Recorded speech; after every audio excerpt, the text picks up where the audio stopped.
আয়োজিত প্রাথমিক ক্লাসের ধারাবাহিকতায় আজকের উন্মুক্ত ক্লাস। আজকের ক্লাসের আলোচ্য বিষয় physical observation and examination in homeopathy or physical examination and observation in homeopathy part 1। এই বিষয়ে আলোচনা করার জন্য যে আল্লাহ রাব্বুল আলামিন আমাকে আপনাদের সাথে যুক্ত হওয়ার তৌফিক দান করেছেন, সেই মহান রব্বুল আলামিনের নিকট শুকরিয়া আদায় করি। সকলে বলি আলহামদুলিল্লাহ। সাথে সাথে স্মরণ করি মানবতার মুক্তির দিশারি হযরত মুহাম্মদ সাল্লাল্লাহু আলাইহি সাল্লামকে, এবং আরো স্মরণ করি মুআতাসিমুল আলিমকে, এবং আজকে যারা এই গ্রুপে যুক্ত হয়েছেন সকলকে রাতের শুভেচ্ছা জানাই এবং হৃদয়ের গভীর থেকে সালাম জানাই। আসসালামু আলাইকুম ওয়া রাহমাতুল্লাহ। আশা করি আপনারা সকলে ভালো আছেন। আল্লাহর অশেষ কৃপায় আলহামদুলিল্লাহ আমিও এক প্রকার ভালো আছি। আজকে যে মেডিসিনটি আমরা আলোচনা করতে চাই সেটা হলো কার্সিনোসিন। তো কার্সিনোসিন এমন একটি মেডিসিন, এত গভীর ক্রিয়াশীল মেডিসিন, এত তাৎপর্যপূর্ণ একটি মেডিসিন, এবং দুরারোগ্য রোগীদের জন্য খুবই ইফেক্টিভ একটি মেডিসিন। এটার ব্যবহার যদি আমরা সঠিকভাবে করতে পারি, অসংখ্য দুরারোগ্য ব্যাধি থেকে তারা নিষ্কৃতি পেতে পারে। তো এই ওষুধের রোগীদের ক্ষেত্রে আমরা ফিজিক্যাল এক্সামিনেশনে আসলে কি পেতে পারি? ফিজিক্যাল এক্সামিনেশনে এমন যদি লক্ষণ থাকে বা সাইন থাকে, সাইন যদি এমন থাকে যে তার সমস্ত শরীরে অসংখ্য তিল হচ্ছে, কি হচ্ছে? সমস্ত শরীরে অসংখ্য তিল, এবং সেই তিলগুলো লাল লাল প্রকৃতির অথবা একটু ঘোরালো প্রকৃতির। যদি অসংখ্য লাল দেখা দেয় তাহলে আপনি ধরে নেবেন যে তার বংশে ক্যান্সার হওয়ার হিস্ট্রি এটা আছে। প্রতিটি ক্যান্সার এইভাবে তার বংশে কারো না কারো ছিল, অথবা সে নিজেও যে কোনো সময়ে, সেটা 2 বছর পরে হোক, 5 বছর পরে হোক, 10 বছর পরে হোক, সে ক্যান্সার আক্রান্ত হতে পারে। এটা কিন্তু খুবই গুরুত্বপূর্ণ একটা সাইন। এটা অবশ্যই আপনারা নোট করে রাখবেন।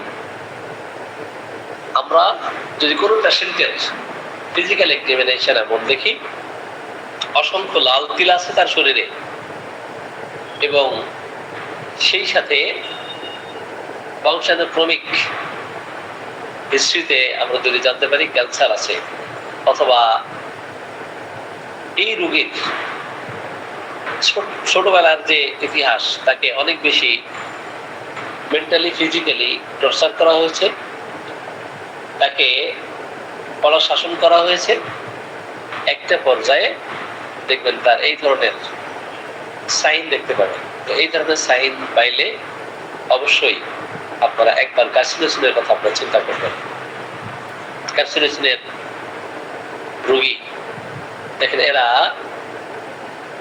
গান বাজনা এতটাই পছন্দ করে, বাদ্য বাজনা এতটাই পছন্দ করে, কোথাও বাদ্য বাজনা হচ্ছে, গান বাজনা হচ্ছে, তার তালে তালে ছন্দে ছন্দে সে নিজেও কিন্তু নিজেকে আন্দোলিত করতে চায়, নিজের শরীরকে দোলাতে চায়।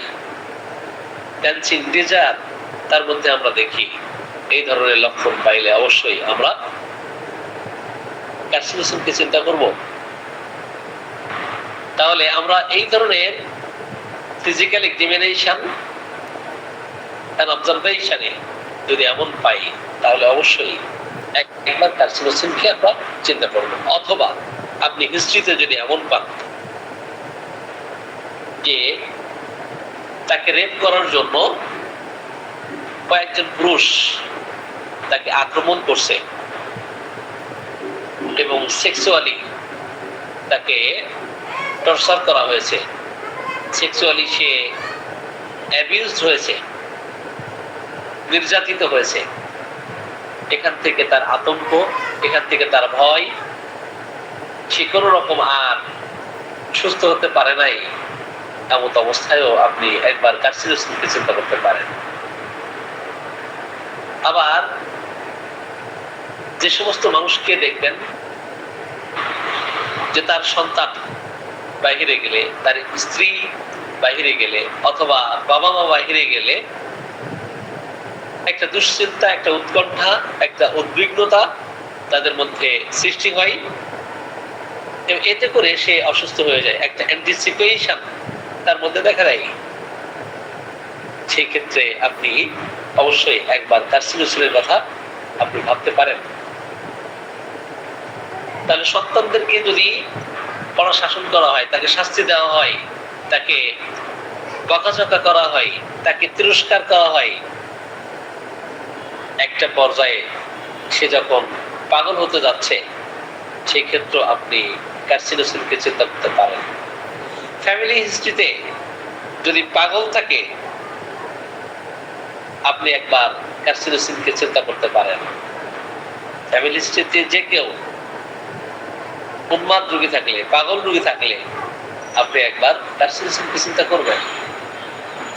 যদি ফ্যামিলিতে আত্মহত্যা করে কেউ মারা গেছে, এই হিস্ট্রি থাকলেও একবার আপনি কার্সিনোসিনকে চিন্তা করবেন। সে তার আরোগ্য সম্বন্ধে হতাশ হয়ে যায়, সে নিরাশ হয়ে যায়, দীর্ঘদিন উৎকণ্ঠা, উদ্বিগ্নতা। যখন তার শরীরে, আমরা তিলের কথা বলেছি, অসংখ্য তিল দেখা দিয়েছে, এখন সে চিন্তা করে, তার বিভিন্ন রোগের সঙ্গে একটা পর্যায়ে তার ঘুম হয় না, দীর্ঘদিন সে ঘুমাতে পারে না, একবার আপনি অবশ্যই কার্সিনোসিনকে আপনি চিন্তা করবেন।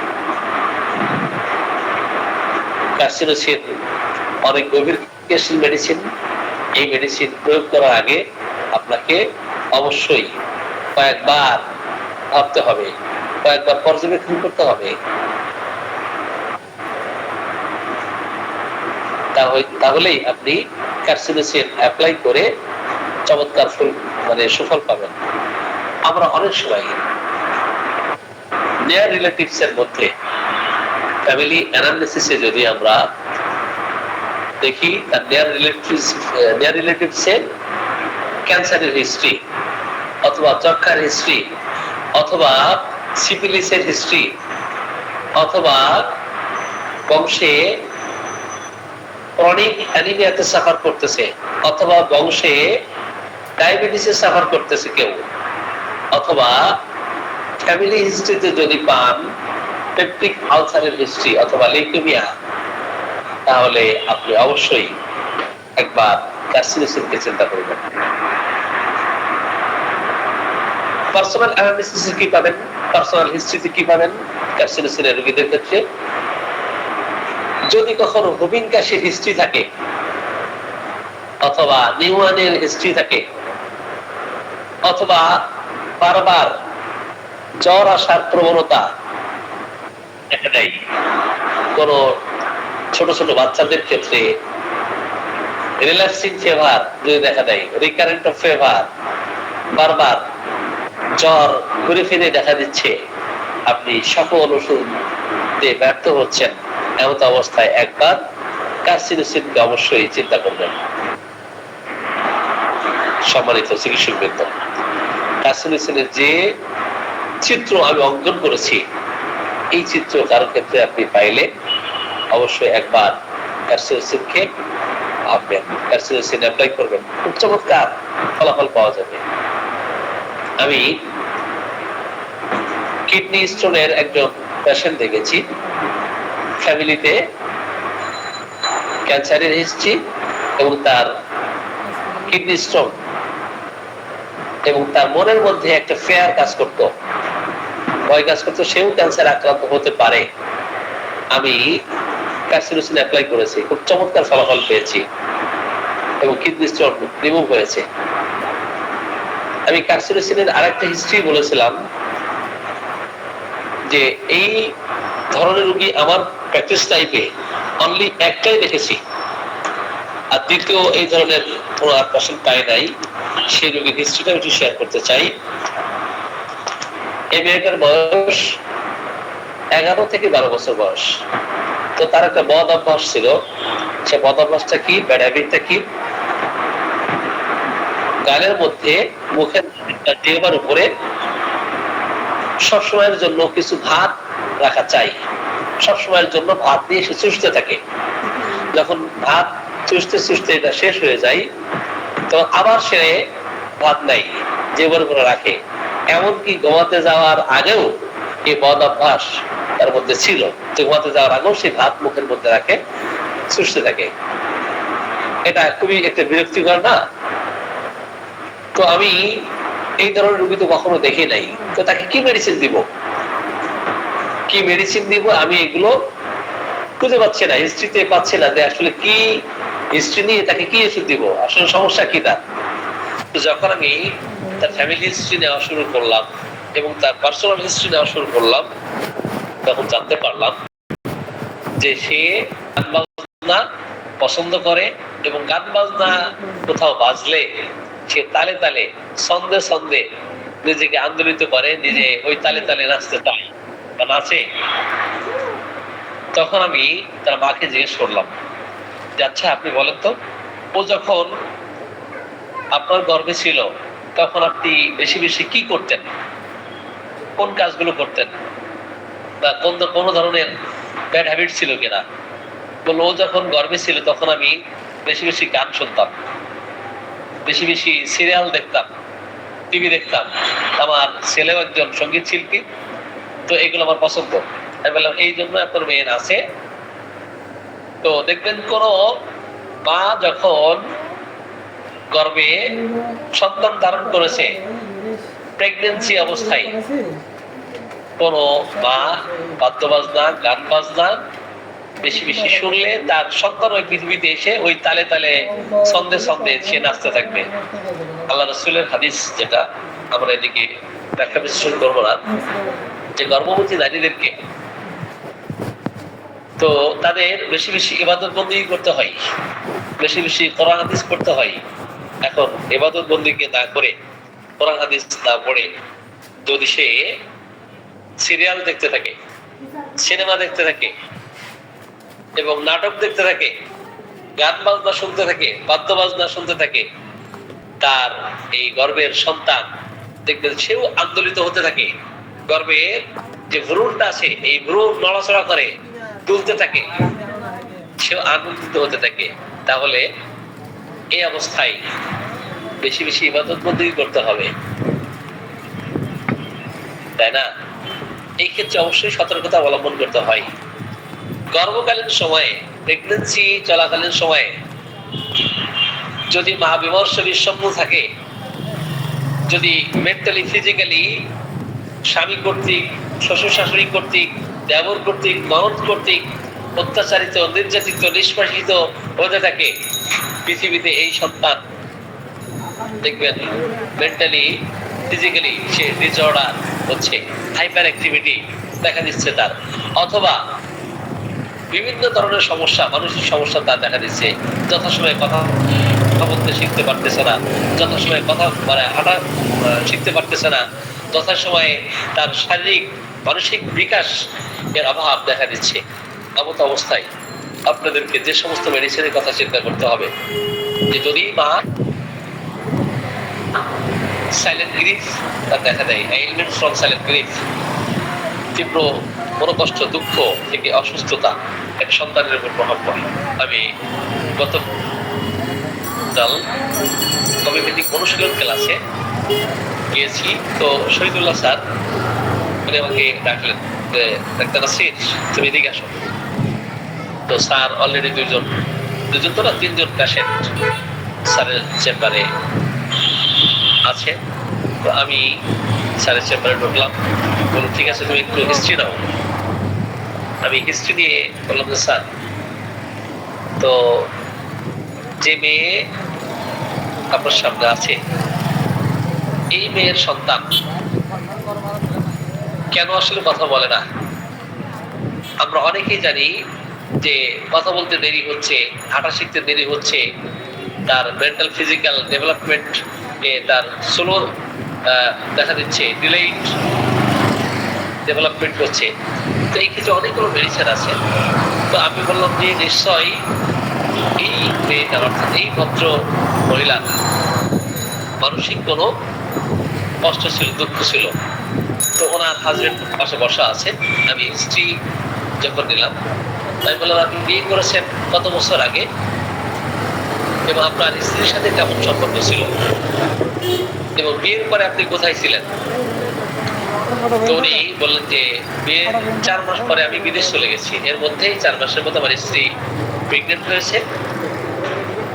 তো স্ত্রীর সাথে আপনার কি সম্পর্ক ছিল? তো বললো হ্যাঁ সম্পর্ক ভালো ছিল, কিন্তু তার বাবা মায়ের সাথে সম্পর্ক ভালো ছিল না। তো বাবা মায়ের সাথে সম্পর্ক ভালো ছিল না, একটা পর্যায়ে সেখানে মানসিক নির্যাতন তার প্রতি করা হতো।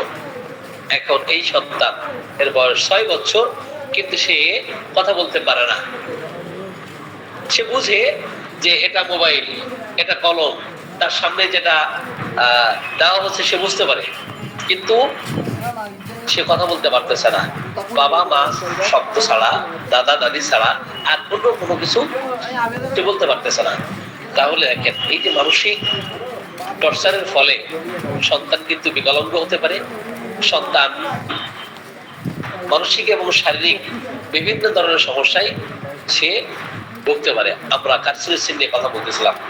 সন্তান অপরদিকে ভূমিষ্ঠ হওয়ার পর যদি তাকে পানিশমেন্ট দেওয়া হয়, তাকে টর্চার করা হয় মেন্টালি ফিজিক্যালি, যখন স্কুলে যাওয়ার সময় সে গড়িমিশি করতেছে, স্কুলে যেতে চায় না, আপনি সন্তানকে শাসন করতেছেন, কড়া শাসন। অথবা স্ত্রীকে যদি কড়া শাসন করা হয় প্রেগনেন্সি চলাকালীন সময়ে, সেই ক্ষেত্রেও কিন্তু আমরা ওই সন্তানকে যখন ভূমিষ্ঠ হতে দেখি, সেই ক্ষেত্রেও কিন্তু কার্সিনোসিন হতে পারে। কারণ এই কড়া শাসনটা স্ত্রীর উপরে এটা প্রভাব পড়তেছে। আর স্ত্রী যেহেতু প্রেগনেন্সি চলাকালীন সময়ে ওই কড়া শাসনের প্রভাবটা সন্তানের উপর পড়তেছে। তাহলে এদিক থেকে আমাদেরকে অবশ্যই সাবধানতা, সতর্কতা অবলম্বন করতে হবে। আদারওয়াইজ দেখবেন বিভিন্ন সমস্যা নিয়ে সে পৃথিবীতে আসবে। আমরা কার্সিনোসিনের যে পিকচার গুলো তুলে ধরেছি, অবশ্যই এই পিকচার অনুযায়ী আপনি কার্সিনোসিন অ্যাপ্লাই করলে দেখবেন তার এই সমস্যা দূর করা সম্ভব। কি দূর করা সম্ভব না? দূর করা সম্ভব হবে? সম্ভব হবে। সেলোডোনিয়াম নিয়ে একটু আলোচনা করতে চাই। তো আপনি সেলোডোনিয়াম কিভাবে অ্যাপ্লাই করবেন? সেলোডোনিয়ামের চেহারা দেখে কিভাবে বুঝবেন? ফিজিক্যাল এক্সামিনেশনে আপনি কিভাবে সেলোডোনিয়াম আপনি সিলেকশন করবেন? সেলোডোনিয়ামের রোগীদের ক্ষেত্রে দেখবেন তাদের চেহারা হলুদ বর্ণের হয়ে যায়, জিহ্বাটাও হলুদ বর্ণের হয়ে যায়, তার প্রস্রাব হলুদ বর্ণের, তার স্কিনটা হলুদ বর্ণের। তাহলে সেক্ষেত্রে আমরা একবার অবজারভেশনে দেখব যে নিশ্চিত তার জন্ডিস আছে, লিভারের সমস্যা আছে। লিভারের সমস্যা না থাকলে, জন্ডিস না দেখা দিলে তার চেহারাটা এইভাবে হলুদ বর্ণের হয়ে যেতে পারে না, তাই না? তাহলে আমরা ফিজিক্যাল এক্সামিনেশনে যদি পাই যে তার মুখমণ্ডল, তার শরীর, তার হাতের তালু একেবারে টোটাল স্কিন হলুদ বর্ণের হয়ে গেছে অথবা বিবর্ণ হয়ে গেছে, অথবা একটা সাইড, তার মুখের একটা সাইড লাল এবং অপর সাইড ফ্যাকাশে, এটা যদি দেখা দেয়, প্রস্রাব হলুদ বর্ণের হয় এবং পায়খানা কাদা কাদা পায়খানা হয় এবং ডান পাশের তলপেটে তার ব্যথা থাকে, অপরদিকে শোল্ডার ব্লেড যেটা বলে, শোল্ডার ব্লেডে যদি তার পেইন থাকে, বিকাল 4টা থেকে রাত 8টা পর্যন্ত তার সকল কষ্ট বৃদ্ধি পায়। গরম খাবার খেলে সে ভালো ফিল করে, গরম পানি পান করলে সে ভালো ফিল করে। তাহলে অবশ্যই আমরা একবার চেলোডোনিয়ামকে চিন্তা করবো। আমরা অনেকেই জানি যে লাইকোপোডিয়াম গরম খাবার পছন্দ করে, 4টা থেকে 8টা পর্যন্ত বৃদ্ধি হয়। কিন্তু চেলোডোনিয়ামের রোগীদের ক্ষেত্রেও দেখি যে বিকাল 4টা থেকে 8টা পর্যন্ত তার কষ্ট বেড়ে যায়। কিন্তু চেলোডোনিয়াম এবং লাইকোপোডিয়াম একটি আরেকটির সাথে অনুপূরক পরিপূরক হিসেবে কাজ করে। সাপোজ কেউ জন্ডিসে দীর্ঘদিন সাফার করতেছে অথবা লিভার সংক্রান্ত কোনো সমস্যা নিয়ে দীর্ঘদিন সে সাফার করতেছে, চেলোডোনিয়াম ব্যর্থ হলে তার ক্রনিক মেডিসিন হিসেবে, তার কমপ্লিমেন্টারি মেডিসিন হিসেবে, তার ফলোড মেডিসিন হিসেবে আপনি অবশ্যই লাইকোপোডিয়াম অ্যাপ্লাই করবেন, খুব চমৎকার ফলাফল পাবেন। চেলোডোনিয়ামের রোগীদের ক্ষেত্রে আমরা কি দেখি, তার মানসিক অবস্থা কেমন থাকে, সবসময় দেখবেন তার অসহায়ত্বের একটা অনুভূতি, হেল্পলেসনেস একটা কন্ডিশন তার মধ্যে তৈরি হয়, ফিলিং অফ হেল্পলেসনেস, অসহায়ত্বের অনুভূতি, মনে হয় তার কেউ দেখার নাই, তার খোঁজ খবর কেউ নেওয়ার নাই, সে অসহায়ত্ব বোধ করতে থাকে। অবশ্যই একবার চেলোডোনিয়ামের কথা আপনি চিন্তা করবেন। তাহলে চেলোডোনিয়ামের যে কথাগুলো উল্লেখ করেছি, এই কথাগুলো যদি স্মৃতিপটে ধরে রাখতে পারেন তাহলে অবশ্যই চেলোডোনিয়াম দিলে তার যে কোনো রোগের ক্ষেত্রেই চমৎকার কাজ করবে। এখন চেলোডোনিয়ামের আর অসংখ্য লক্ষণ থাকতে পারে, হতে পারে তার লিভারের সমস্যা, অপরদিকে তার গলস্টোন আছে। এখন এই গলস্টোনের কারণে তার কলিক পেইন হচ্ছে এবং সেটা ডান পাশে তার পেইন করতেছে, শোল্ডার ব্লেডে তার পেইন করতেছে। গরম খাবার খাইলে, গরম পানি পান করলে এবং গরম কিছু প্রয়োগ করলে সে ভালো ফিল করে। তার প্রস্রাব হলুদ বর্ণে যদি দেখা দেয়, এই গলস্টোনের জন্য আপনি অবশ্যই চেলোডোনিয়াম অ্যাপ্লাই করবেন। তো চেলোডোনিয়াম ডান পাশে কার্যকরী একটি মেডিসিন। চেলোডোনিয়াম কি ডান পাশে কাজ করে না? ডান পাশে কাজ করে। আমরা এখন চায়না নিয়ে আলোচনা করব। চায়না এই মেডিসিনটি সর্বপ্রথম মুআতাসিম আল হানিম্যান এই সত্যি কি করেছেন, প্রয়োগ করেছেন নিজের শরীরে। এটার হিস্ট্রি আপনারা কম বেশি প্রত্যেকে জানেন। তো চায়না এমন একটি মেডিসিন, যদি অত্যধিক ফ্লুইড লস হওয়ার কারণে, এক্সেসিভ ফ্লুইড লস হয়েছে, সেটা রক্তস্রাব হতে পারে, সেটা ডায়রিয়া হতে পারে, সেটা কলেরা হতে পারে, অথবা XYZ রোগের নামে যে কোনো রোগ হতে পারে, অথবা অতিরিক্ত স্বপ্নদোষ হতে পারে, অতিরিক্ত সেক্সুয়াল ইন্টারকোর্স, যেটা এক্সেসিভ সেক্সুয়াল ইন্টারকোর্স, এর ফলে সে দুর্বল হয়ে গেছে। সেই ক্ষেত্রে আমরা একবার চায়নাকে চিন্তা করতে পারি।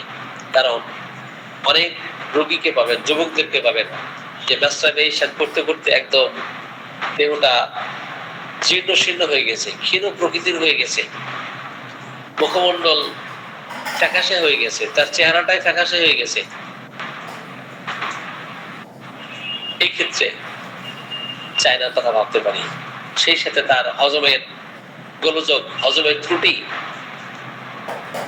সমস্ত পেট ফেপে থাকে, ফুলে থাকে, বায়ু নিঃসরণ হতে চায় না, ঢেকুর উঠতে চায় না, কখনো কদাচিৎ বায়ু নিঃসরণ হলেও তার পেট খাবার কোন রকম উপশম হয় না। এমন অবস্থায় আপনি চায়নাকে চিন্তা করবেন। চায়না এই ক্ষেত্রে খুব চমৎকার কার্যকরী মেডিসিন। চায়নার কোথাও হয়তো ব্যথা বেদনা করতেছে শরীরে, হালকা টাচ করলে তার ব্যথা বাড়তেছে, কিন্তু হার্ট প্রেসার করলে, জোরে প্রেসার ক্রিয়েট করলে, কঠিন ভাবে চাপ দিলে সে ভালো ফিল করছে। এক্ষেত্রে আমরা চায়নাকে চিন্তা করতে পারি। তার অ্যাবডোমেন যেটা ফুলে যায়, ফেপে যায়, এটা কিন্তু লোয়ার অ্যাবডোমেন না, আপার অ্যাবডোমেন না, whole abdomen. The whole abdomen is distended. Flatulence যদি হয়, সেই ক্ষেত্রে আপনি অবশ্যই চায়নার কথা চিন্তা করবেন। চায়না, কার্বোভেজ এবং লাইকো আমরা অ্যাসিডিটির জন্য এগুলো প্রায় ব্যবহার করি এবং একটি আরেকটির সাথে খুব চমৎকার সম্পর্ক। কার্বোভেজ অ্যাপ্লাই করলে কখনো দেখবেন লাইকোর সিমটম আসে, কখনো চায়না অ্যাপ্লাই করলে কার্বোভেজ অথবা লাইকোর সিমটম আসে। এই তিনটা মেডিসিনের সম্পর্ক খুব চমৎকার। তাহলে এই তিনটা মেডিসিনের একেবারে কি পয়েন্ট কি দেখবেন, যে আপার অ্যাবডোমেন এটা ডিসপেন্ডেন্ট হয়ে যায় কার্বোভেজে, লেগুর উঠলে উপশম হয়, বায়ুনিঃসরণ হলে উপশম হয়, সেই ক্ষেত্রে কার্বোভেজ। লোয়ার অ্যাবডোমেন যদি ডিসটেন্ডেন্ট হয়ে যায়, ফেপে যায়, ফুলে যায়, বায়ুনিঃসরণ হলে উপশম হয়, লেগুর উঠলে উপশম হয়, কিন্তু গরম খাবার খাইলে, গরম পানি পান করলে সেই ক্ষেত্রে উপশম হয় এবং ঢেকুরের থেকে বায়ু নিঃসরণ বেশি হতে থাকে এবং বিকাল 4টা থেকে রাত 8টা পর্যন্ত তার এই অ্যাসিডিটির প্রকোপটা বৃদ্ধি পায়। এমত অবস্থায় সে যদি মিষ্টি খায়, সে যদি প্রতিবাদী হয়, কেউ তাকে প্রতিবাদ করলে খেপে যায়, কেউ তাকে প্রতিবাদ করলে রেগে যায়, ঘুম থেকে তাকে জাগিয়ে তুললে সে রেগে যায়, অবশ্যই এই ক্ষেত্রে লাইকোপোডিয়াম ছাড়া অন্য কোনো মেডিসিন হতে পারে না।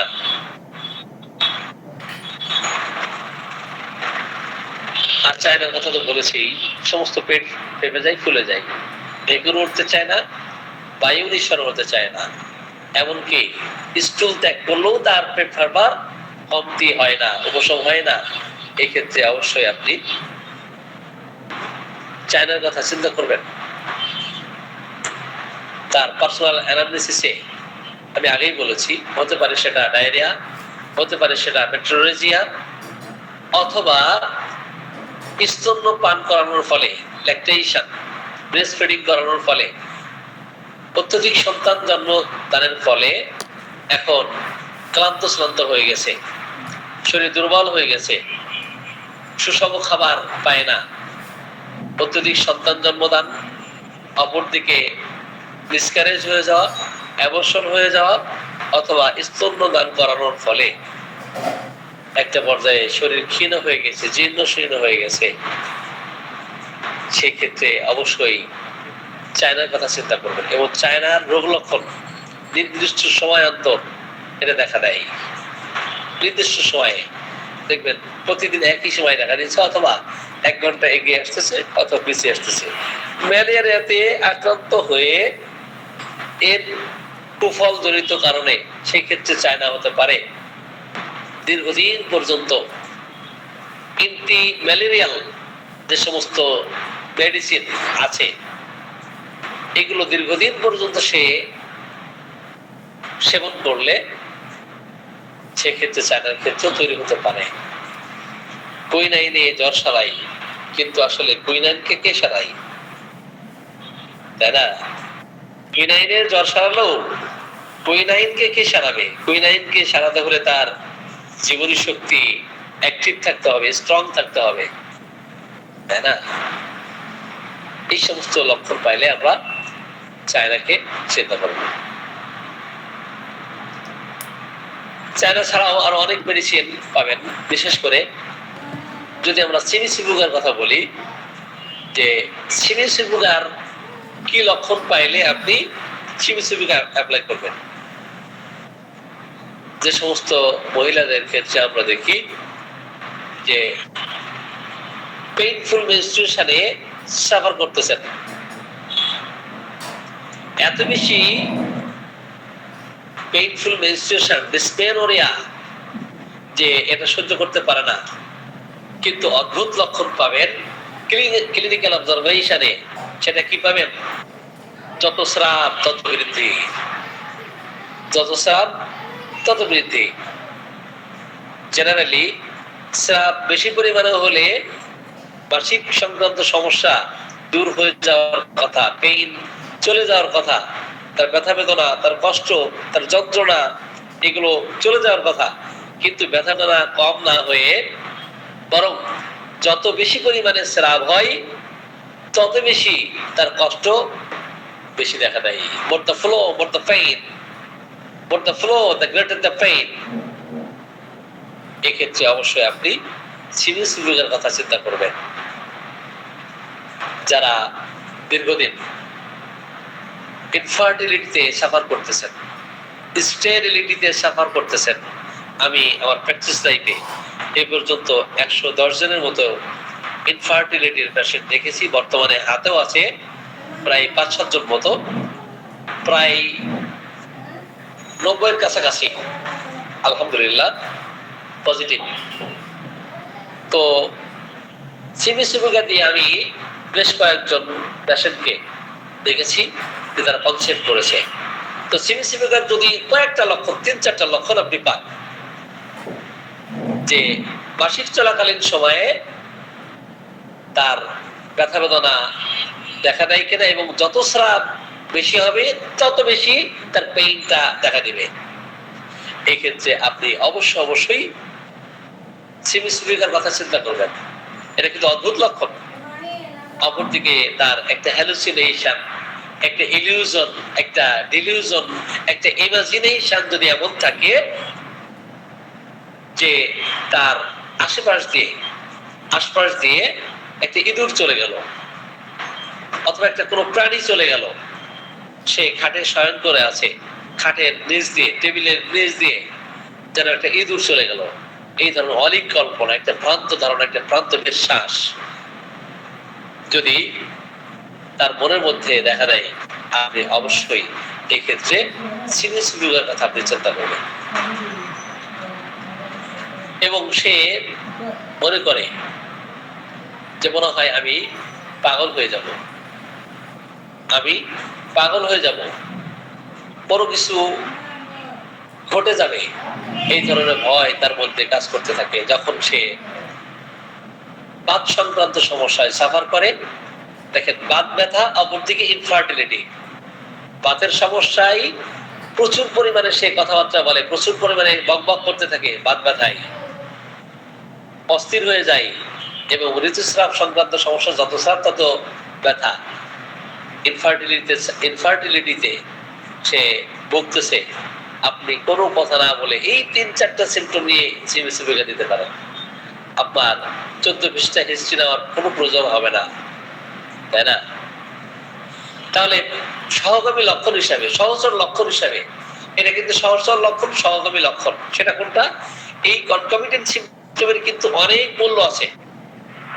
153 নম্বর সূত্র দেখবেন, RUPS, RUPS, rare, uncommon, peculiar, striking and singular symptom যদি আমরা পাই মাসিক স্রাব চলাকালীন সময়ে, তার painful menstruation accompanied by remittent pain, তাহলে সহগামী লক্ষণ হিসাবে, সহচর লক্ষণ হিসাবে, অ্যাসোসিয়েটেড সিমটম হিসাবে যদি পাত ব্যথা দেখা দেয়, মেন্সও চলে গেছে, পাত ব্যথাও তার ভালো হয়ে গেছে। সহগামী লক্ষণের গুরুত্ব কিন্তু অনেক বেশি, কারণ মূল সমস্যা কি? তার পেইনফুল মেনস্ট্রুয়েশন। কিন্তু এই পেইনফুল মেনস্ট্রুয়েশনের সঙ্গে অ্যাসোসিয়েটেড আর কনকমিটেন্ট সিমটম হিসেবে তার বাত ব্যথা দেখা দিলে আপনি অবশ্যই এখানে সিমিসিমিকার কথা চিন্তা করবেন। সম্মানিত উপস্থিতি, আমরা বেশি নিয়ে তুলনা করব না, আরেকটি মেডিসিন নিয়ে আলোচনা করে আজকের আলোচনা শেষের দিকে চলে আসবো। সেটা হলো সিনা এমন একটি মেডিসিন, বহুল ব্যবহৃত যত মেডিসিন আছে তার মধ্যে অন্যতম একটি মেডিসিন, বিশেষ করে শিশুদের ক্ষেত্রে। তাদের ক্ষেত্রে এটা, শিশুদের ক্ষেত্রে সিনা কখন অ্যাপ্লাই করবেন? সিনার শিশুর হিস্ট্রিটা আপনার ভালো করেই রপ্ত করতে হবে। যদি আপনি ফিজিক্যাল এক্সামিনেশনে এমন পান, শিশুর জিহ্বা বের করতে বলেন, তো জিহ্বা বের করবে, বের করে হয়তো দেখাচ্ছে জিহ্বাটা দেখবেন যে পরিষ্কার, জিহ্বা কি পরিষ্কার আছে, জিহ্বা পরিষ্কার আছে। এখন আরো কিছু সিমটম পাবেন, যখন সে ঘুম থেকে উঠে নাকের মধ্যে কানের মধ্যে আঙুল দিয়ে একটু কি করে নাড়াচাড়া করে, তার মনে হয় নাকের মধ্যে কানের মধ্যে পিলপিল করতেছে, চুলকাচ্ছে। অথবা ঘুম থেকে উঠেই বালিশে নাকটা রাবিং করতে থাকে। These are to be magnetized, these are to be rubbed। যখন আপনি দেখবেন শিশু জাগ্রত হয়ে নাক ঘষতেছে বালিশের সাথে, কানের মধ্যে আঙুল দিচ্ছে, অথবা নাকের মধ্যে আঙুল দিচ্ছে, অথবা কোনো ছেলের বয়স 3 বছর বা 4 বছর, সে তার জননযন্ত্রকে হ্যান্ডলিং করতেছে, নাড়াচাড়া করতেছে, কুকুর হয়ে শয়ন করে, মিষ্টি খুব বেশি খায়, ঘ্যান ঘ্যান প্যান প্যান করে, খাবার দিলে আবার সে খেতে চায় না। আশেপাশে কার বাড়িতে কি রান্না হচ্ছে তার ঘ্রাণ শক্তি এত প্রখর থাকে যে পাশের বাড়িতে কি রান্না হচ্ছে সে ঘ্রাণ নিয়েই বলে দিতে পারবে যে পাশে গরু মাংস রান্না হচ্ছে, পাশের বাড়িতে কালিয়া কোপ্তা রান্না হচ্ছে, পাশের বাড়িতে তেহারি রান্না হচ্ছে, এগুলো সে বলে দিতে পারবে। এবং তার লোভ বেশি, সে খেতে চাইবে। এখন মা কোন রকম এই সন্তানকে ঠেকে রাখতে পারবে না, ও খাবার খাওয়ার জন্য পাশের বাড়ি চলে যাবে, ঠিক আছে? মা তাকে ধরে রাখতে পারবে না, এত লোভী প্রকৃতির। তাকে আপনি ভালো খাবার খেতে দিলেও দেখবেন যে খাবার খাওয়ার থেকে নষ্ট করে বেশি। তার পেট ভরে তো চোখ ভরে না। আপনি আপনার 2 জন সন্তানকে খেতে দিয়েছেন অথবা 3 জন সন্তানকে খেতে দিয়েছেন, সে পাতের দিকে লক্ষ্য করবে কার পাতে বড় মাছটা গেছে, কার পাতে খাবারটা বেশি গেছে, এগুলো সে আশেপাশে তাকাবে। যদি তার পাতে মাছটা একটু ছোট হয়ে যায়, সে আর খাইতে চাইবে না যে ভাইয়ার পাতে মাছটা বড় কেন গেছে। এনিওয়ে, তাহলে এই ধরনের ঘ্যানঘ্যানানি প্যানপ্যানানি যদি কোনো সন্তান আপনার পরিবারে থাকে, ঘ্যান ঘ্যান করে, প্যানপ্যান করে, নাকি সুরে কাঁদতে থাকে, করুণ সুরে কাঁদতে থাকে, হুইম্পারিং করতে থাকে, সেই ক্ষেত্রে আপনি অবশ্যই সিনাকে চিন্তা করবেন। তার দিকে তাকালে, তাকে স্পর্শ করলে, তাকে ভালোবাসলে, তাকে কোন রকম আদর করতে গেলে সে ক্ষিপ্ত হয়ে যায়। এমন অবস্থায় আপনি অবশ্যই সিনাকে চিন্তা করতে পারেন। সিনার কমপ্লিমেন্টারি মেডিসিন সরিনাম, সিনার কমপ্লিমেন্টারি মেডিসিন সালফার। যখন সিনা দিয়ে ব্যর্থ হয়ে যাবেন তখন আপনি অবশ্যই সালফার সরিনামকে চিন্তা করবেন। তাদের মধ্যে খামখেয়ালিপনা থাকে, ক্যাপ্রিশিয়াসনেস, পঞ্জিক্যালনেস, এক্সেন্ট্রিসিটি, অনেকগুলো রুব্রিক পাবেন, অনেকগুলো রুব্রিক দেখবেন। ক্যাপ্রিশিয়াসনেস, পঞ্জিক্যালনেস, এক্সেন্ট্রিসিটি যদি দেখেন যে সমস্ত শিশুদের ক্ষেত্রে এই খামখেয়ালিপনা, তো খামখেয়ালির ব্যাখ্যা আছে, খামখেয়ালিপনার ব্যাখ্যা আছে, সেই ব্যাখ্যাটা একটু দেই। তো এই ধরনের শিশুকে আপনি অবশ্যই সিনাপ্লাই করবেন। আপনি আপনার সন্তানকে বাজারে নিয়ে যাচ্ছেন, তো আশেপাশে দেখতেছে, তাকিয়ে দেখতেছে যে কোন দোকানে কি খাবার আছে, ভালো ভালো খাবার আছে। তো যেই দোকান, খাবারের দোকান যেই দেখবে বলবে আব্বু আমাকে এই খাবারটা কিনে দাও, সে সেটা নিবে। তো আরেক দোকানে গেছে, তো যেতে যেতে এটা কিনে দাও, বায়না করতে থাকবে, বাহানা করতে থাকবে। এরপর কিনে দিলেন। এখন একটা পর্যায়ে ঠিক আছে আমি একটু চা খেয়ে নেই, বাবা বলতেছে সন্তানকে আমি একটু চা খেয়ে নেই, তো তুমি চা খাবে আমাকে দিবে না, তো ঠিক আছে তোমার জন্য অর্ডার দেই। তো চায়ের অর্ডার দেওয়া হলো, বাবাও চা খাই, সন্তানও চা খাই। এখন চা খাইলো, চা খেয়ে আবার অন্য দোকানে গেল, প্রথমে হয়তো কিছু বলে নাই, দ্বিতীয় দোকানে গিয়ে হয়তো কিছুক্ষণ পরে বাবাও চা খাইতে চাই, সেও চা খাইতে চাই। এখন হয়তো বায়না করতেছে যে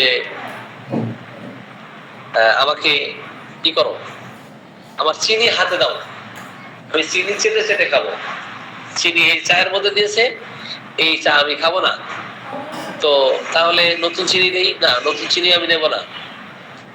তাহলে কি করতে হবে, এই চায়ের মধ্যে যে চিনি আছে এই চিনিটা উঠিয়ে আমার হাতে দাও। তো চায়ের মধ্যে চিনি তো এটা গোলানো হয়ে গেছে, মিক্সড হয়ে গেছে, তাই না? এখন ওই চিনি কি ওঠানো সম্ভব? এই ধরনের খামখেয়ালি আবদার, খামখেয়ালি বনা আমরা শিশুদের ক্ষেত্রে যখন দেখব, তখন আপনি চেনার কথা ভাববেন। আপনি সাপোজ কলা খাচ্ছেন, সেও কলা খেতে চাই, এখন কলাটা আপনি কেন চুলে দিয়েছেন? এ ছোলা কলা সে খাবে না, তাহলে কি করা যাবে? আরেকটা নতুন কলা দেয় না, নতুন কলা আমি দিব না, এই কলা আগে যেমন ছিল সেমন করে দাও, এই ছোলা কলা আমি দিব না। তার একগুঁয়েমি বনা, সে অবস্টিনেট হয়, পিগ হেডেড হয়, স্টাবর্ন মাইন্ডেড হয়, স্টিফ নেক টাইপের হয়, ঘাট তারা, এক কথায় অবাধ্য শিশু, একগুঁয়ে জেদি প্রকৃতির শিশু, খামখেয়ালি বনা এমন যদি পান, তাহলে অবশ্যই আপনি চেনার কথা চিন্তা করবেন। সম্মানিত শিশু বৃন্দ, এই যে clinical observation, physical examination, physical expression, তার অঙ্গভঙ্গি কেমন, এটা দেখো আপনি ওষুধ নির্বাচন করতে পারবেন। তাহলে সেটা কখন অ্যাপ্লাই করবেন সেটা চিত্র অঙ্কন করেছি, তাই না? এক্ষেত্রে সেটা অ্যাপ্লাই করে ব্যর্থ হলে অবশ্য সালফার, সোডিয়াম সহ আরো অন্যান্য যে মেডিসিন গুলো আছে, সেই মেডিসিন গুলোর কথা ভাবতে পারেন। আমরা কি আলোচনা দীর্ঘায়িত করবো না শেষ করে দিব? যেহেতু সিনা আলোচনা করতেছিলাম, সিনার সাথে ক্যামোমেলাও আসলে আলোচনা করা দরকার। তো আমরা পরবর্তী ক্লাসে ইনশাল্লাহ আলোচনা করব।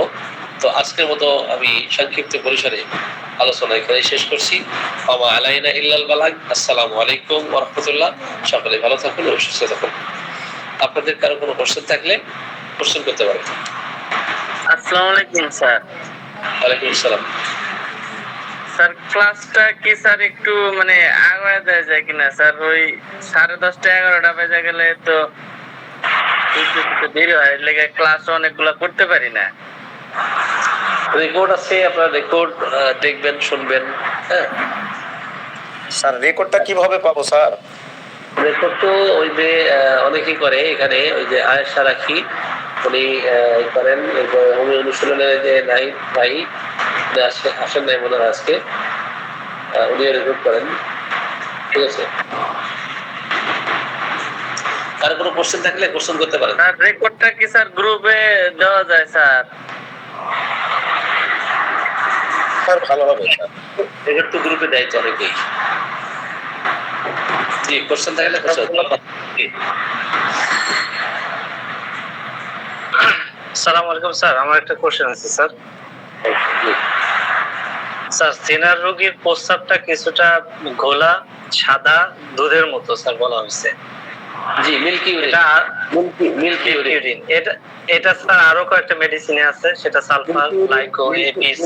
মিল্কি ইউরিন ফার্স্ট গ্রেড সম্ভবত 5টা মেডিসিন আছে, বুঝছেন স্যার বলে দিছি স্যার। হ্যাঁ হ্যাঁ হ্যাঁ, মিল্কি ইউরিন ফার্স্ট গ্রেড বলেন। ফসফরিক অ্যাসিড, সিনা, সালফার, লাইকো, এপিস স্যার, এগুলো প্রত্যেকটাতে স্যার দুধের মতো সাদা প্রস্রাব বা ঘন ঘন প্রস্রাবের প্রবণতা আছে। Milky urine, apis, aurum met, hepar sul, lyco, phosphoric acid, এইটা হলো first grade medicine. Total medicine হচ্ছে 57টি। টোটাল মেডিসিন আছে 57টি। এর মধ্যে ফার্স্ট গ্রেড আছে 5টি, সেকেন্ড গ্রেড আছে 18টি, আর থার্ড গ্রেড আছে 34টি। জি এখন আমার কোশ্চেন হচ্ছিল কি স্যার, এটা কি ছোট বড় প্রত্যেকেরই, না এটা বড়দের ক্ষেত্রে ছোটদের ক্ষেত্রে না? বিষয়টা একটু ক্লিয়ার করবেন স্যার। এখন ছোট বড় এটা তো ওইভাবে ইন্ডিকেট করা মুশকিল। ঠিক আছে, ছোট বড় এইভাবে তো ইন্ডিকেট করা মুশকিল। বুঝতে পারছেন না স্যার? আমি যে এটা হচ্ছে আমার চিন্তা আসলো যে স্যার দুধের মতো যেহেতু সাদা প্রস্রাব, এটা অ্যাডাল্ট বয়সে হতে পারে। আমি বলি এটা সেটা প্রভাবদের মধ্যে, এখন কোন কোন প্রভাবদের মধ্যে চেনা প্রবীণ হয়েছে, তাহলে প্রভাবদের বয়স কত ছিল, প্রবীণকালীন সময়ে কোন কোন প্রভাবদের মধ্যে কি কি লক্ষণ দেখা দিয়েছিল এটা ম্যাথমেটিকা পিওর সহ এবং আরো বিভিন্ন রাইটার আছে, তো সেগুলো পাবেন। ঠিক আছে, এটা বড়দের ক্ষেত্রে, হ্যাঁ বড়দের ক্ষেত্রে হতে পারে, শিশুদের ক্ষেত্রেও হতে পারে। ঠিক আছে, প্রবীণ তো বড়দের ক্ষেত্রেই বেশি হয়েছে, ছোটদের ক্ষেত্রে তেমন হয় নাই, খুব কম। ঠিক আছে, আর প্রবীণ করলেও তাদের ওইভাবে এক্সপ্রেশন করার তাদের অভিব্যক্তি তাদের না থাকার ফলে সেটা ওই আন্দাজ অনুমান করেই সেটা নিতে হতো আর কি। ঠিক আছে, জি স্যার ধন্যবাদ স্যার। সালাম অবশ্যই, জি। এরপর আর কোনো কোশ্চেন?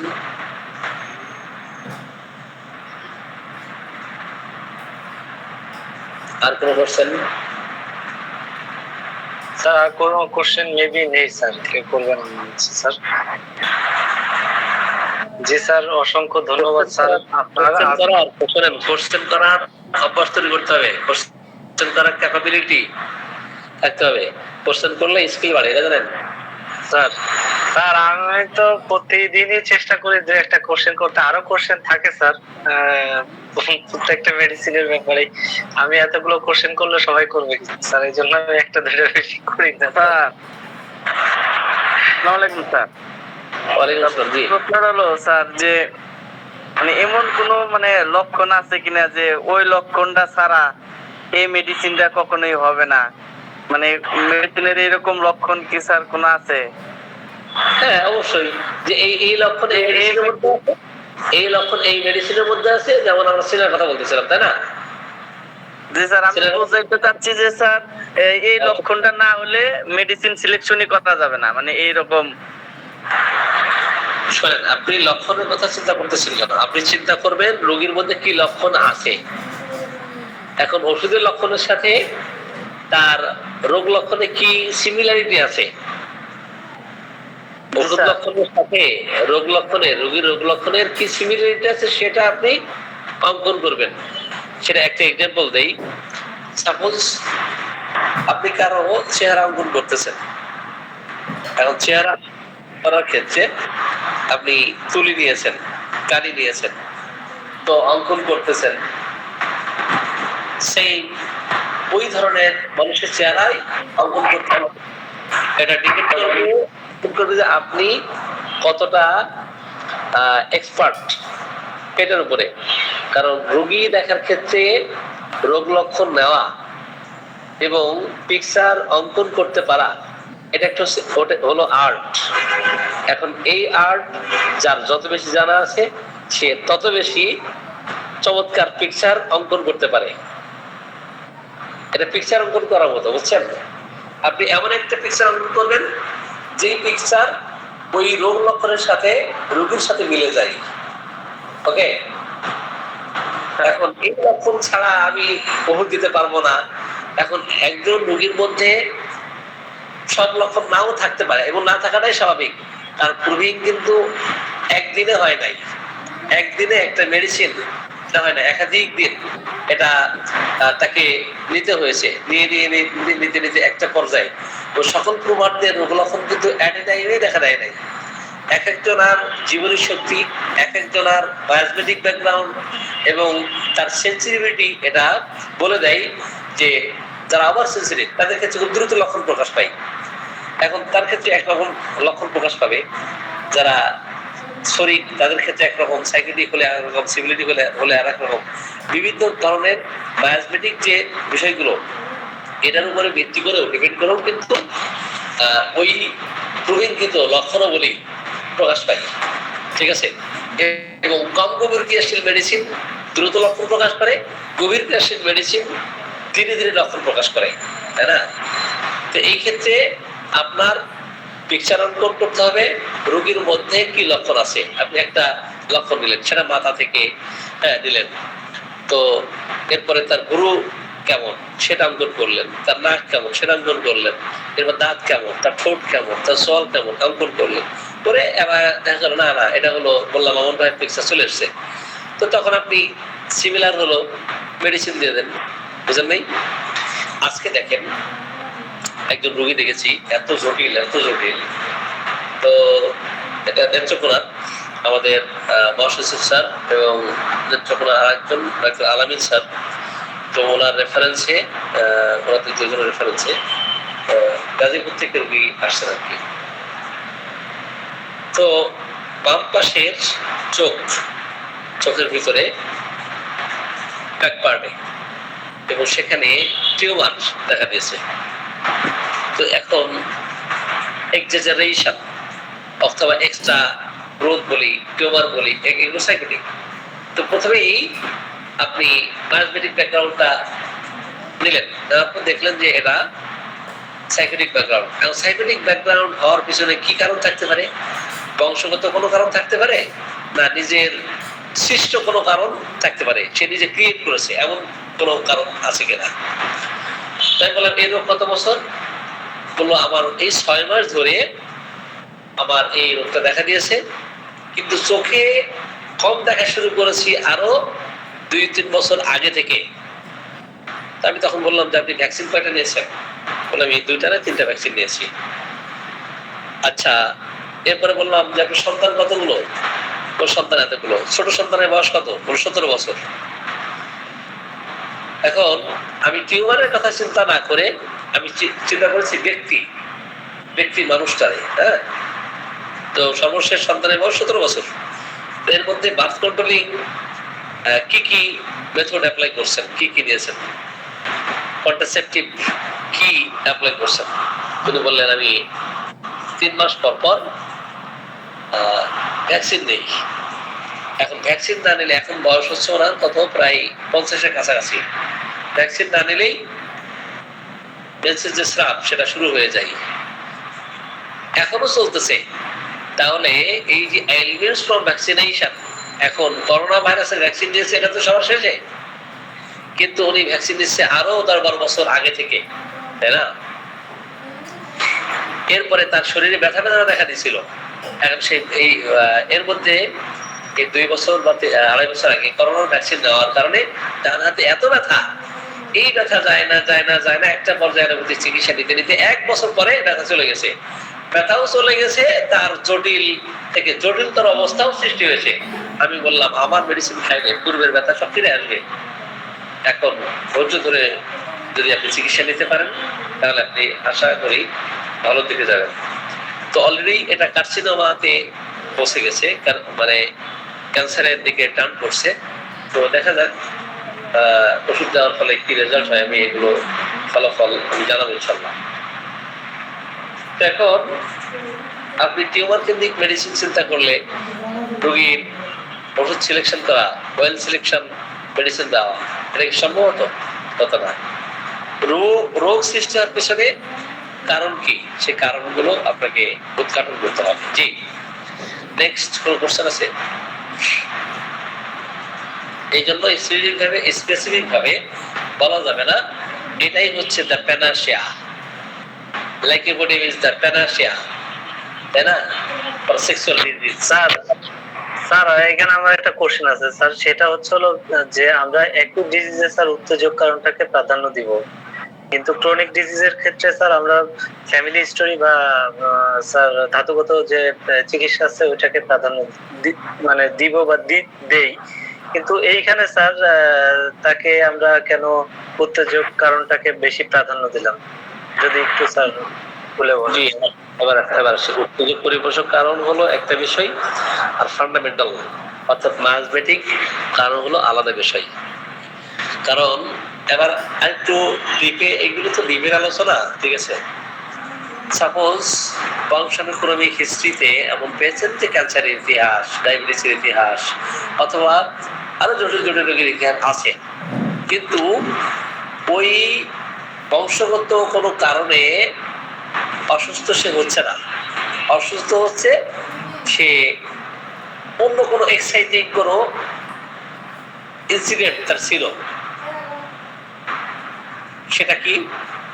এক্সাইটিং কজ এমন হতে পারে সে ভ্যাকসিন নিয়েছে, এক্সাইটিং কজ এমন হতে পারে যে অতিরিক্ত ম্যাস্টারবেশন করেছে, এক্সাইটিং কজ এমন হতে পারে যে সে নিজে অবাধ মেলামেশা করে গর্ভে আক্রান্ত হয়েছে।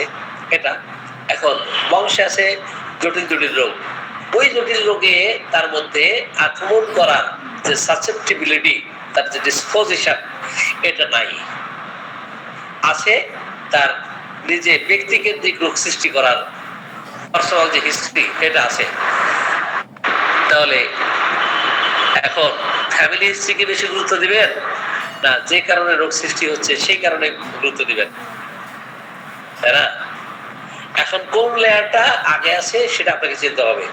কোন রোগের কারণে বেশি অস্বস্তি ফিল করতেছে সেই বিষয়টা আপনাকে আগে অবজারভেশন করতে হবে। আমি বিষয়টা মনে হয় বোঝাতে পেরেছি।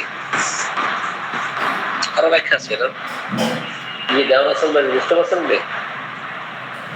জি স্যার, বিষয়টা বুঝতে পারছি স্যার। জি, যে স্যার আমাদের যদি মানে নিজের অর্জিত কোনো কিছু হয়, সেই ক্ষেত্রে স্যার অর্জিত কোনো রোগের কারণে যদি কোনো কারণে রোগ হয়, তাহলে স্যার আমরা ওই ক্ষেত্রে উত্তেজক কারণটাকে প্রাধান্য বেশি। অবশ্যই। আর বংশগত কোনো কারণে অসুস্থ হলে সেই বিষয়গুলো জানতে হবে, এটা বংশগত কারণ কিনা এবং বংশগত কারণে এই রোগ দেখা দিচ্ছে কিনা। জি, আর কোনো কোশ্চেন? আর কোনো কোশ্চেন আছে? আর কোনো কোশ্চেন মনে হয় নেই স্যার। স্যার আমার প্রশ্ন আছে। জি বলেন, রমজান আলী। স্যার লাইকোপোডিয়াম হওয়ার পরে কমপ্লিমেন্টারি মানে কোনটা মেডিসিন ভালো কাজ করে স্যার? এটা একটু জানতে চাই। সরি, মেডিসিনটা ভালো কাজ করে। লাইকোপোডিয়ামের কমপ্লিমেন্টারি অনেক মেডিসিন আছে। লাইকোপোডিয়ামের পরে আপনার চায়না হতে পারে, লাইকোপোডিয়ামের পরে আপনার ইনফেকশন হতে পারে, লাইকোপোডিয়ামের পরে ম্যাগনেমাইট হতে পারে, ফসফরাস হতে পারে, পালসিডিনা হতে পারে, সালফার হতে পারে, ল্যাকেসিস হতে পারে, ক্যালকেরে কার্ব লাইকোপোডিয়াম আগে হতে পারে। ঠিক আছে, বুঝছেন? হ্যালো, আমাকে শুনতে পাচ্ছেন আপনি? স্যার লাইকোপোডিয়ামের কমপ্লিমেন্টারি অনেক মেডিসিন হতে পারে। সেলেনিয়াম হতে পারে, আমি সেলেনিয়ামের কথা বলেছি, ল্যাকেসিসের কথা বলেছি। পরবর্তী মেডিসিন সেটা বলেছি, সালফার, ল্যাকেসিস অন্য মেডিসিন হতে পারে। জি,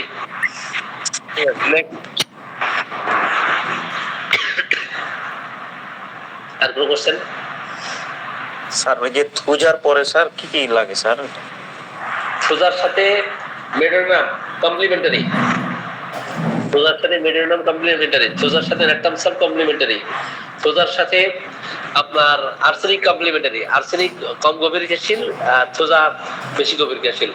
তো সোজার সাথে রেক্টামসাল, মেডোনাম, ল্যাকেসিস, আপনার নাইট্রিক অ্যাসিড, পালসিডিলা, তারপরে আপনার সাভাইনা, সাইলিশিয়া, সালফার, টিবারকুলাম, এই মেডিসিনগুলো হতে পারে। জি, আর কোনো কোশ্চেন?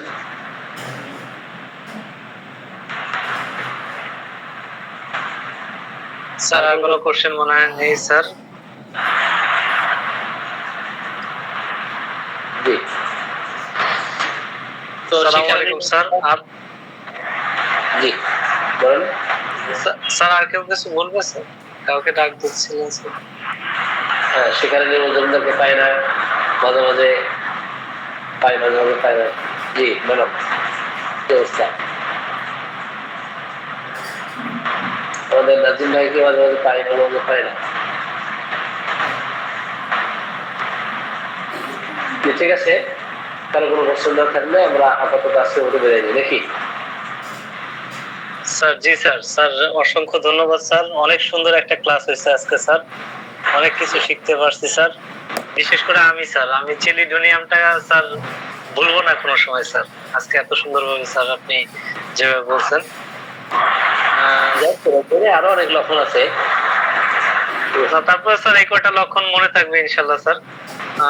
স্যার অসংখ্য ধন্যবাদ আপনাকে যে এত সুন্দর করে স্যার আমাদের মাঝে এরকম একটা ক্লাস উপস্থাপন করার জন্য। আপনার সুস্বাস্থ্য কামনা করছি স্যার, ভালো থাকবেন, সুস্থ থাকবেন। স্যার আপনি বিদায় নিতে পারেন। আসসালামু আলাইকুম স্যার। সালাম জানাই, শুভরাত্রি। জি, আসসালামু আলাইকুম ওয়া রাহমাতুল্লাহ।